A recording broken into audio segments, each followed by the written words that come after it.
Recorded Books presents Agent of Hell, Dark Currents by Jacqueline Carey, narrated by Johanna Parker. Chapter 1. It was an idyllic summer evening in Pemcowit the night the Vanderhei kid died. No one could have guessed that the town was hovering on the brink of tragedy. Well, I suppose that's not technically true. The Sphinx might have known, and the Norns too, come to think of it, but if they did, they kept it to themselves. There's some sort of soothsayer's code that prevents soothsayers from soothsaying on a day-to-day basis, when it might, avert this kind of ordinary, everyday tragedy.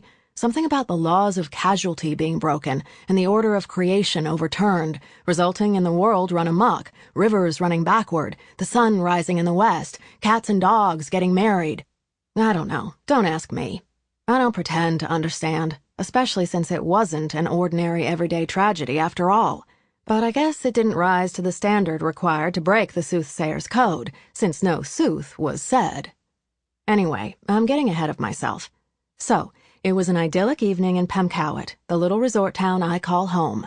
A mid-July Michigan evening, soft and warm, not too muggy, one of those evenings when the sunlight promises to linger forever. It was a Sunday, and I had plans to meet my best friend, Jen Kasopoulos, for music in the gazebo. Los Gatos del Sol, a Tex-Mex band, was playing. They say music hath charms to soothe the savage beast, and in my experience, it's true.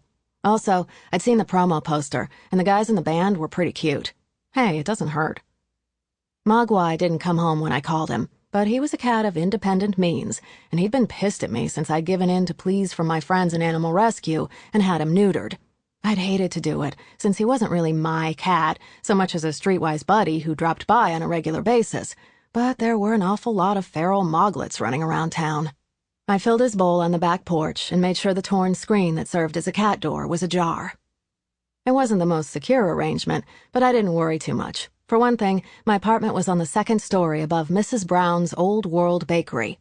Mogwai's route to the screened porch involved a series of feline acrobatics, dumpster to fence to porch, that I doubted many humans could duplicate.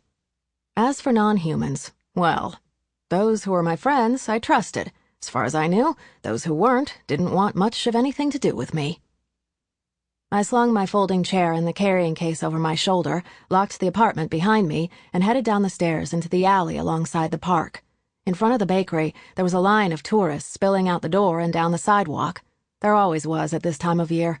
Most locals would avoid the place until after Labor Day. It was quiet in the rear of the bakery. That was where the magic happened. Sample complete.